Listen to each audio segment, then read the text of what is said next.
Halo, apa kabar? Selamat datang kembali. Nah, hari ini ya, kita akan bedah tuntas beberapa tata bahasa Jepang yang jujur aja sering bikin kita garu-garu kepala. Tujuannya supaya kita bisa mengubah keraguan itu menjadi komunikasi yang jauh lebih percaya diri dan tentunya profesional. Oke, kita langsung aja masuk ke dilema pertama yang pasti sering banget Anda alami. Coba bayangkan, meeting baru aja kelar. Terus, Anda mau bilang ke rekan kerja, meetingnya baru saja selesai. Nah, pilih yang mana nih? Pakai tak tokoro atau tak bakari? Kelihatannya sama ya, artinya baru saja. Tapi percayalah, nuansanya itu beda banget, apalagi dalam konteks kerja. Yuk, kita bedah bareng-bareng. Sip, yang pertama kita bakal kuasai dulu cara untuk nunjukin momen dengan super presisi. Senjatanya, pola tata bahasa sha tokoro.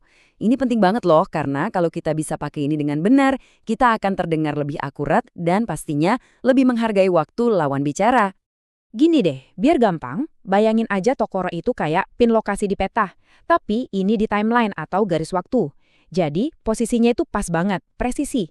Mirip kayak Anda lagi ngabarin teman, kereta gue bentar lagi nyampe, atau gue pas lagi di stasiun nih, atau aduh keretanya baru aja jalan. Spesifik banget kan? Nah, itulah fungsi Tokoro. Kerennya lagi, pola ini tuh punya 3 fase. Jadi, satu aksi bisa kita pecah jadi 3 momen. Pertama, kalau akan mulai, kita pakai bentuk kamus plus tokoro. Kedua, kalau sedang berlangsung, kita pakai bentuk teir plus tokoro. Dan yang ketiga, kalau baru aja selesai, kita pakai bentuk ta plus tokoro. Gampang kan? Satu pola tapi bisa ngecover 3 titik waktu yang berbeda dengan sangat akurat. Nah, ini dia contohnya biar lebih kebayang. Lihat deh, ada rapat yang imakara hajimaru tokoro desu, artinya persis akan dimulai. Lalu ada juga bas yang tatta ima deta tokoro desu, artinya baru saja berangkat, detik itu juga.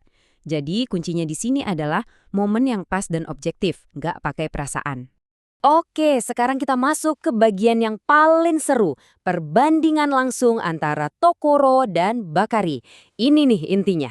Kita bakal lihat kapan kita harus pakai yang super presisi dan kapan kita lebih menonjolkan perasaan. Disinilah permainannya jadi menarik. Jadi, meskipun dua-duanya bisa kita artikan baru saja, kuncinya itu cuma satu, waktu. Tapi bukan waktu di jam ya, lebih ke cara kita memandang waktu itu. Apakah ini soal fakta yang objektif, yang bisa diukur, atau ini soal rasa, sesuatu yang subjektif dan tergantung dari perasaan kita? Nah, itu dia pembedanya. Oke, coba kita lihat tabel perbandingan ini. Ini bakal jadi contekan andalan Anda. Di kolom kiri ada shinai ta tokoro. Ini sifatnya objektif, faktual. Waktunya itu beneran baru aja terjadi, mungkin beberapa menit yang lalu. Nah, di sebelah kanan ada shinai ta bakari. Ini subjektif, alias berdasarkan perasaan si pembicara. Kejadiannya bisa aja udah seminggu, sebulan, atau bahkan setahun yang lalu, tapi rasanya tuh kayak baru kemarin. Contohnya pas banget, Sengetsu ni shunyusha shita bakari desu. Saya baru masuk bulan lalu, faktanya sih udah sebulan, tapi perasaannya masih anak baru. Nah, ini penting banget. Salah pakai, bisa-bisa Anda dianggap kurang akurat, atau lebih parah lagi, kayak lagi ngeles.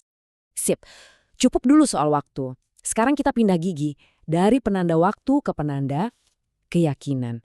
Kita bakal belajar gimana caranya ngomong dengan penuh percaya diri saat kita punya kesimpulan logis. Ini skill yang kepake banget loh buat ngasih informasi yang jelas dan meyakinkan di kantor. Nah, pola shawahazu ini penting buat dicatat ya. Ini bukan sekedar tebakan atau kira-kira. Ini adalah kesimpulan yang kita ambil berdasarkan bukti atau alasan yang kuat. Jadi saat kita pakai shawahazu, itu artinya kita udah mikir, udah proses informasinya, dan sampai pada kesimpulan yang paling logis. Contohnya kayak gini nih, Mira-san wa mau sugu kuru hazu desu, Tuan Miller seharusnya segera datang. Dengerin deh bedanya. Anda nggak bilang mungkin datang, tapi seharusnya datang. Kata seharusnya itu nunjukin kalau Anda punya tingkat kepastian yang tinggi, dan itu bukan tanpa alasan. Terus, kenapa bisa seyakin itu? Ya karena Anda punya landasan logisnya. Misalnya, karena tadi ada telepon dari stasiun.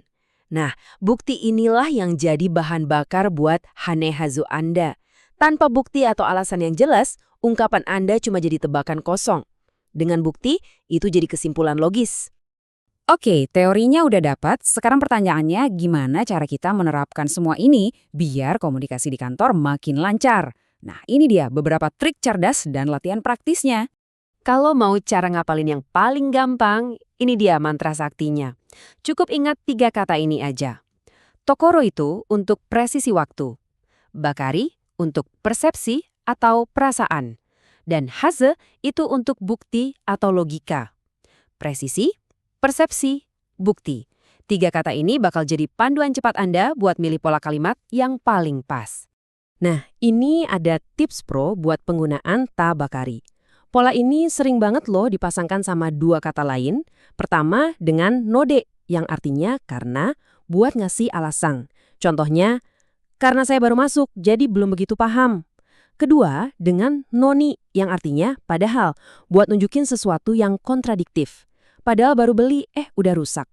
Kalau Anda bisa kuasai kombinasi ini, wah, bahasa Jepang Anda bakal kedengaran lebih luas dan natural. Oke, kita coba lihat skemario praktisnya. Bayangin Anda lagi di telepon. Terus ada yang nanya, lagi sibuk nggak? Dan Anda jawab, sumimasen, ima kara kaegi ga hajimaru tokoro nan desu. Dengan bilang gitu, Anda secara sopan tapi tegas ngasih tahu kalau rapatnya tuh betul-betul akan dimulai sekarang juga. Efisien banget kan? Nggak perlu jelasin panjang lebar, lawan bicara langsung paham. Oke, sebagai penutup, saya mau kasih tantangan kecil buat Anda. Coba deh bayangin situasinya, Anda baru aja ngecek data pengiriman barang dari tim logistik. Datanya valid, terus klien nanya, barangnya kapan sampai? Nah, gimana caranya Anda merangkai kalimat pakai shou haze desu buat ngasih konfirmasi ke klien dengan penuh keyakinan? Coba dipikirin ya, karena cara terbaik buat menguasai ini semua adalah dengan langsung mempraktikannya.